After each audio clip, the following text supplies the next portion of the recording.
Hello children, praise the Lord. Welcome to kids story time. పిల్లలు, ఈరోజు లెసన్కి మీరు అందరు రెడీగా ఉన్నారు కదా? Okay, let's start. పిల్లలు, ఒక ఊరిలో ఒక పెద్ద చెట్టు ఉంది పిల్లలు. ఆ చెట్టు టేకు చెట్టు. అది ఎంత పెద్దగా, చాలా స్ట్రాంగ్గా, చాలా టాల్గా ఉంది పిల్లలు. చాలా పొడవు ఉంది. దాని పక్కనే ఒక చిన్న మొక్క ఉంది పిల్లలు. ఈ మొక్క ఎప్పుడూ ఆ టేకు చెట్టును చూస్తుండేది. అది ఎంత బలంగా ఉంది కదా, ఎంత స్ట్రాంగ్ ఉంది కదా అని ఆ చెట్టును చూసి సంతోషపడుతుండేది. కానీ పిల్లలు, ఒకరోజు ఏమైందో తెలుసా? టేకు చెట్టు పక్కనున్న చిన్న మొక్కను అంటుంది, హే, నువ్వెంత చిన్నగా ఉన్నావో చూసుకున్నావా? నేను చూడు ఎంత బలంగా ఉన్నానో. అంతేకాదు, ఒకసారి నన్ను చూడు, నేను ఎంత టాల్గా ఉన్నానో. నేను చాలా బలంగా ఉన్నాను. నన్ను ఎవ్వరు ఏం చేయలేరు. నేను కింద పడిపోయే ప్రమాదం ఏం లేదు. నేను ఎప్పుడు పడే పరిస్థితులే నాకు రావు. అంత బలంగా ఉన్నాను. చూసావా? నువ్వు చూడు ఎంత వీక్గా ఉన్నావో, ఎంత చిన్నగా ఉన్నావో. నా అంత ఎత్తు నువ్వు ఎప్పుడు ఎదుగుతావు అని పక్కనున్న మొక్కను అంటుండేది. అప్పుడు ఆ మొక్క, నువ్వైతే ఇంత బలంగా ఉన్నావు, నేను నిజంగానే చాలా చిన్నగా, చాలా వీక్గా ఉన్నాను అని ఈ చిన్న మొక్క కొంచెం బాధపడుతుండేది పిల్లలు. ఒకరోజు ఒక పెద్ద గాలి వచ్చింది. ఆ గాలి రాగానే టేకు చెట్టు చాలా టాల్గా ఉంది కనుక ఆ చెట్టు అనుకుంది, ఎంత గాలి వచ్చినా నేను అస్సలు కదలను అని అలాగే స్ట్రాంగ్గా నిలబడింది. గాలి వచ్చి అటు ఇటు కదిలించే ప్రయత్నం చేస్తుంది, కానీ ఈ చెట్టు అస్సలు కదలట్లేదు పిల్లలు. అట్లాగే నిలబడటానికి చాలా ట్రై చేస్తూ ఉంది. కానీ పక్కన ఉన్న ఆ చిన్న మొక్క మాత్రం పూర్తిగా వంగిపోయింది పిల్లలు. అలా వంగిపోయి ఆ గాలిని తట్టుకోవడానికి ట్రై చేస్తూ ఉంది. ఆ గాలి వల్ల ఈ చెట్టు వంగిపోతున్నప్పుడు వంగిపోయిన చిన్న మొక్కను చూసి పక్కపక్క నవ్వుకుండేది. చూసావా ఎలా వంగిపోతున్నావో? గాలికి వంగిపోతున్నావా నువ్వు? అంత వీకా అని ఎక్కిరిస్తూ ఉండేది పిల్లలు. ఒకరోజు పెద్ద వర్షం వచ్చింది. ఆ వర్షానికి పెద్ద గాలి కూడా వచ్చింది పిల్లలు. ఆ గాలికి, వర్షానికి అక్కడున్న టేకు చెట్టు బాగా ఊగిపోతుంది, కానీ ఎక్కడ పడిపోకుండా అది స్ట్రాంగ్గా ఉండటానికి ట్రై చేస్తూ ఉంది. ఈ చిన్న మొక్క దాన్ని చూస్తుంది. ఇప్పుడు నన్ను ఎక్కిరిస్తాదేమో, ఇది నేను పడిపోతానేమో అని భయపడుతూ మళ్ళీ అలా వంగింది పిల్లలు. అలా వంగగానే ఆ గాలి, ఆ తుఫాను, ఆ వర్షము మరి ఈ చెట్టు మీదకి వచ్చినా ఇది వంగటం వల్ల దీని మీద అంత బలమైన దెబ్బ పడకుండా ఇది తప్పించుకుంది. కానీ తర్వాత వర్షం, గాలి తగ్గిపోగానే మళ్ళీ లేచి నిలబడింది పిల్లలు. అప్పుడు ఈ టేకు చెట్టు చాలా అతిశయపడుతుండేది. నువ్వు చిన్న చిన్న వాటికి ఎలా వంగిపోతున్నావు చూసావా? నేనైతే ఎంత బలంగా ఉన్నానో చూడు. నన్ను ఏ వర్షం, ఏ గాలి, ఏ వడగండ్లు కూడా నన్ను ఏమీ చేయలేవు. అందుకే నాలాగా ఉండాలి. ఎంత టాల్గా ఉన్నాను చూసావా అని తన ఎత్తును చూసి, తన బలం చూసి చాలా గర్వపడుతుండేది.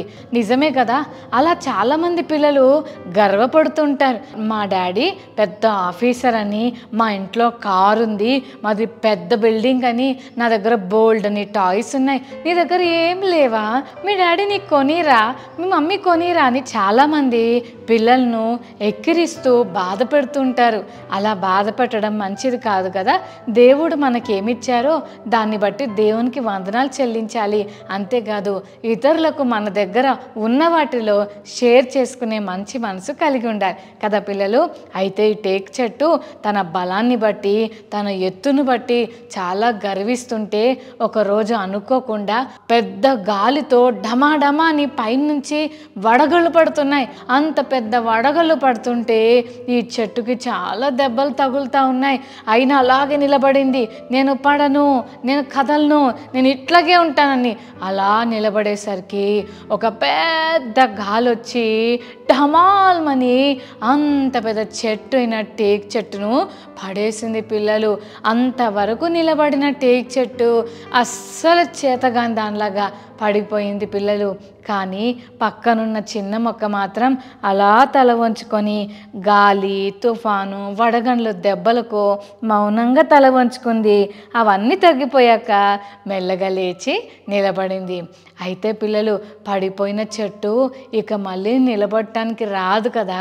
అప్పుడు ఈ పక్కనున్న చిన్ని మొక్క అంటుంది, అయ్యో టేకు చెట్టు, నీ బలాన్ని బట్టి నీ ఎత్తును బట్టి నువ్వు చాలా గర్వించావు, కానీ గాలి తుఫాను వర్షం ఇలా వచ్చినప్పుడు వాటికి వంగిపోయి ఉంటే మరి నీవు ఇలా పడిపోయేదానివి కాదేమో.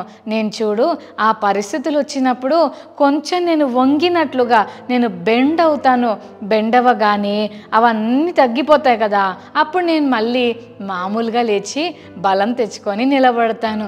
చూసావా, అందుకే గర్వించడం మంచిది కాదు. ఇప్పుడు ఏమైంది, నేను మళ్ళీ నిలబడగలిగాను, కానీ నువ్వు నిలబడడానికి అవకాశం ఉందా అంటే, అయ్యో నేను ఎంత తెలివి తక్కువ దాన్ని, ఎంత గర్వించాను, నా ఎత్తును బట్టి నా బలాన్ని బట్టి గర్వించాను, అయ్యయ్యో ఇలా చేయకుండా ఉండాల్సిందని చాలా బాధపడుతుంది. ఏం లాభం పిల్లలు, అది పడిపోయింది కనుక దాని వేర్ల నుండి అది కట్ చేయబడింది, అందుకని వేర్లకు దానికి కనెక్షన్ లేదు కాబట్టి మహావృక్షమైన అంత పెద్ద చెట్టు చచ్చిపోయింది పిల్లలు. సో సాడ్ కదా.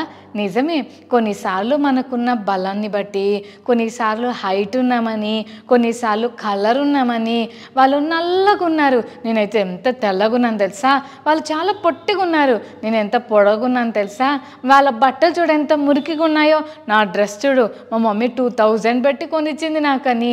డబ్బును బట్టి, అందాన్ని బట్టి, హైట్ని బట్టి, పర్సనాలిటీని బట్టి, ఇంట్లో ఉన్న వస్తువులను బట్టి, నువ్వు వాడే వస్తువులను బట్టి గర్విస్తున్నావా? ఈరోజు ఆ గర్వం నుంచి మనం బయటికి రావాలని దేవుడి లెసన్ ద్వారా మనతో మాట్లాడుతున్నాడు. బైబిల్ గ్రంథంలో కూడా ఒక అంకుల్ ఉన్నాడు, ఆయన పేరు నాబాలు. ఈ అంకుల్కి ఫుడ్ అంటే చాలా ఇష్టం, భయంకరంగా తింటాడు, లిమిట్ ఉండదు, ఏముండదు, ఎంత పెడితే అంత తింటానే ఉంటాడు పిల్లలు. అంతేకాదు ఫుల్గా తిని నోటికొచ్చినట్లుగా బూతులు మాట్లాడుతూ ఉంటాడు. తిట్టుబోతు అని బైబిల్లో ఉంది. పిల్లలు, మీ మాటలు ఎట్లా ఉన్నాయి? మీ నోట్లో నుండి బూతు మాటలు వస్తున్నాయా? అబద్ధాలు మాట్లాడుతున్నారా? దేవునికి ఇష్టం లేని చెడ్డ భాష ఉపయోగిస్తున్నారా? చెల్లి తమ్ముడు, మన నోటి ద్వారా బ్యాడ్ వర్డ్స్ మనం యూజ్ చేస్తే దేవునికి చాలా కోపం వస్తుంది. ఎందుకంటే దేవుడు మనకు నోరిచ్చింది దేవునికి ఇష్టమైన మాటలు మాట్లాడటానికే, కానీ చెడ్డ మాటలు మాట్లాడి అన్ని బాధ పెట్టడానికి కాదు పిల్లలు. అందుకే ఈ రోజు నుంచి మన మాటలు మారాలి. ఓకేనా చిల్డ్రన్? అలా చేస్తారు కదా? ఓకే. అంతేకాదు పిల్లలు, మన మాటల్లో మార్పు రావాలి, మన ప్రవర్తన ద్వారా మార్పు రావాలి. కొన్నిసార్లు గర్వంగా చూస్తుంటారు కొంతమందిని, అలా మనం ఎవరిని తక్కువగా చూడకూడదు పిల్లలు. మనకంటే మంచి బట్టలు లేవని వాళ్ళని మనము తక్కువ చేసి చూడకూడదు. ఎందుకంటే వాళ్ళు కూడా దేవుని బిడ్డలే కదా, వాళ్ళు కూడా మనలాంటి మనుషులే కదా. అందుకని మనం ఎవరిని తక్కువ చేసి చూడకూడదు. ఈ నాబాల్ అంకుల్ తిట్టుబోతూ, తిండిపోతూ అంకుల్, ఇంకా మోటోడు, అన్ని బ్యాడ్ పనులు చేస్తుంటాడు పిల్లలు. కానీ అంకుల్ వాళ్ళ వైఫ్ పేరు అబిగైలు. ఆంటీ చాలా బ్యూటిఫుల్గా ఉంటుంది, చాలా మంచిది. పని వాళ్ళు నాబాల్ అంకుల్ వాళ్ళ గొర్రెలను తీసుకొని బొచ్చు కత్తిరించడానికి ఒక ప్లేస్కి వెళ్ళినప్పుడు నైట్స్ అంతా అక్కడ ఉండిపోవాల్సి వచ్చేది.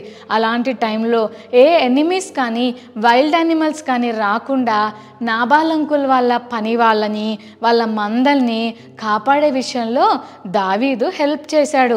దావీద్ అంకుల్ ఏం చేశాడంటే నాబాల్ అంకుల్ దగ్గరకు ఒక మనిషిని పంపించాడు. ఏమనంటే, మేము మా టీం చాలా ఆకలితో ఉన్నాము, మరి మాకు ఫుడ్ కావాలి, మీరేమన్నా ఏర్పాటు చేస్తారా అని అడిగినప్పుడు ఆ వ్యక్తిని చూసి నాబాల్ అంకుల్ అంటాడు, దావీదు ఎవడు, యెషై కుమారుడు ఎవరు, అట్లాంటి వాళ్ళకి మేమేం పట్టించుకోం, పారిపోయే వాళ్ళ గురించి మాకెందుకు అని తప్పుగా మాట్లాడతాడు పిల్లలు. ఈ విషయం ఆ పనివాడు దావీదుకు చెప్పగానే చాలా కోపం వచ్చేసి దావీదు కత్తి పట్టుకొని బయలుదేరుతాడు పిల్లలు. ఎందుకు తెలుసా? అయ్యో నాబాల్ అంకుల్ని చంపడానికి పెద్ద స్వర్డ్ పట్టుకొని వచ్చేస్తూ ఉంటాడు. పదండ్రా మనం వెళ్ళి నాబాల్ని అటాక్ చేద్దాం పదండ్రా అని దావీదు తన సైన్యంతో వస్తుంటే ఈ విషయము నాబాలు అంకుల్ వాళ్ళ పని వాళ్ళకు తెలుస్తుంది. వెంటనే అబిగైల్ ఆంటీ అని చెప్పాను కదా, బ్యూటిఫుల్ ఆంటీ, ఆ ఆంటీ వాళ్ళ పని వాళ్ళు వెళ్ళి మెడ మేడం మేడం మన సారు అన్ని బ్యాడ్ మాటలు మాట్లాడతాడు, అంత బ్యాడ్గా బిహేవ్ చేస్తాడు. అమ్మా అదిగో డేవిడ్ వస్తున్నాడు, అలా టీంతో వస్తున్నాడు, మన సార్ని చంపడానికి వస్తున్నారమ్మా, నువ్వు ఏదో ఒకటి చెయ్యమ్మా అనగానే అబిగయల్ ఆంటీ వెంటనే అంకుల్కి, డేవిడ్ అంకుల్కి కావాల్సిన ఆహార పదార్థాలన్నీ తీసుకొని ఒక గాడిదకు గంత కట్టి నాబాల్ అంకుల్కి ఏమి చెప్పకుండా గబగబా ప్యాక్ చేసేసుకొని తీసుకొని వెళ్ళిపోయి డేవిడ్ దగ్గరకు వెళ్ళి మోకాళ్ళ మీద పడి, అయ్యా సారీ, నా భర్త చేసిన తప్పు నా తప్పని అనుకోండి, ఆయనకు తెలీదు, ఆయనకు తెలియకుండా అలా మాట్లాడేస్తున్నాడు, కానీ అది నా మిస్టేక్గా మీరు ఎంచుకొని ఆయనను క్షమించండి, ప్లీజ్ ఆయనను చంపకండి, ఇదిగోండి ఫుడ్ అని తీసుకెళ్ళి అడ్డం నిలబడి తన భర్త ప్రాణాన్ని కాపాడింది. పిల్లలు ఆంటీ ఎంత గ్రేట్ కదా. డేవిడ్ అంకుల్ ఎప్పుడైతే అబిగైల్ ఆంటీ తెచ్చిన ఆ ఫుడ్ అలాగే ఆంటీ చేస్తున్న పని చూశాడో వెంటనే ఆయన మనసు కరిగిపోయి కత్తి పక్కన పెట్టేసి, నువ్వు రాకపోయి ఉంటే ఈరోజు నేను చంపేసేవాడిని అని చెప్పి అంకుల్ మరి వాళ్ళ ఇంటికి రాకుండా ఆయన కోపాన్ని చల్లార్చే ప్రయత్నం ఆంటీ చేసింది. అలాగా ఆంటీ ఎంతో అద్భుతమైన హెల్ప్ నాబాల్ అంకుల్కి చేసింది. ఇంకా ఇంటికి వచ్చేసింది. వచ్చేసరికి ఫుల్ పార్టీ చేసుకొని ఫుల్గా తింటున్నాడు, ఎంజాయ్ చేస్తున్నాడు, భయంకరంగా తాగుతున్నాడు. ఎంత బ్యాడ్ కదా, తన మీదకి ఒక వ్యక్తి చంపడానికి వస్తున్నాడన్న భయం కూడా లేకుండా అలాగా ఉంటే ఆంటీ ఏం చెప్పకుండా సైలెంట్గా ఉంది. తెల్లవారిన తర్వాత అప్పుడు మెల్లగా చెప్తుంది నాబాల్ అంకుల్కి, నిన్ను చంపడానికి దావీదు కత్తి తీసుకొని వచ్చాడు, నేను వెళ్ళాను కాబట్టి, బతిమాలుకున్నాను కాబట్టి నిన్ను కాపాడాను, ఆయన చంపకుండా ఆగిపోయాడు అనేసరికి ఆ విషయం వినగానే నాబాల్ అంకుల్కు షాక్ తిన్నట్టు అయిపోయి అని అలాగే ఆగిపోయాడు. అంకుల్ చచ్చిపోయాడు. చూశారు కదా ఎంత డేంజరస్ థింగో. నాబాల్ అంకుల్కు ఇంత సీరియస్నెస్ కూడా లేదు, కానీ చాలా గర్వం ఉంది. నేను ఎందుకు హెల్ప్ చేయాలి, డేవిడ్కి నేను ఎందుకు సహాయం చేయాలి అని తన దగ్గర ఉన్నది పెట్టకుండా ఇంకా తాను చాలా గర్వించాడు. తన గర్వం వల్ల నాబాలు ఎవరూ చంపకుండానే చచ్చిపోయాడు. పిల్లలు ఇందాక మనం చూసాం కదా, టేక్ చెట్టు తన ఎత్తును చూసి బలాన్ని చూసి గర్వించినట్లుగా నాబాల్ అంకుల్ కూడా తన డబ్బును చూసి, తన పని వాళ్ళని చూసి, తన మందను చూసి, తన ఆస్తిని చూసి గర్వించాడు. చివరికి ఏమైంది పిల్లలు, ఆ ఆస్తి వల్ల తను ఇంకా గర్విష్ఠుడయ్యి తన ప్రాణాన్నే పోగొట్టుకున్నాడు. అర్థమవుతుంది కదా గర్వం ఎంత డేంజరస్సో. ప్రైడ్ అనేది చాలా డేంజరస్ పిల్లలు. మనము దేవుని బిడ్డలం, మనం ఎప్పుడు కూడా గర్వం అనేదాన్ని మన జీవితంలో రాకుండా చాలా జాగ్రత్త పడాలి. చెల్లి తమ్ముడు, గర్వం అనేది మనలోకి రాకుండా జాగ్రత్త పడదామా? ఆ విషయంలో యేసయ్యను సహాయం చేయమని అడుగుదామా పిల్లలు? రైట్, కళ్ళు మూసుకోండి, చిన్న ప్రార్థన చేసుకుందాం. ప్రేమగల తండ్రి మీకు వందనాలు. గర్వం ఎంత డేంజరస్ మీరు మాతో మాట్లాడారు ప్రభువా. ఆ టేక్ చెట్టు ఎంత గర్వపడిందో కానీ అది చివరికి పడిపోయింది. నాబాలు కూడా గర్వించాడు, తన ప్రాణాన్ని పోగొట్టుకున్నాడు. మా జీవితంలో గర్వం అనేది రాకుండా సహాయం చేయండి. ఏ విషయంలో కూడా మేము అతిశయించకుండా నిన్ను బట్టే సంతోషిస్తూ నిన్ను బట్టి ఆనందించే కృప మా అందరికీ దయచేయమని, మా మాటల వల్ల మా ప్రవర్తన వల్ల ఎవరిని బాధ పెట్టకుండా నిన్ను సంతోషపెట్టే జీవితాలు మాకు దయచేయమని యేసు నామమున వేడుకొని ప్రార్థిస్తున్నాం తండ్రి, ఆమేన్.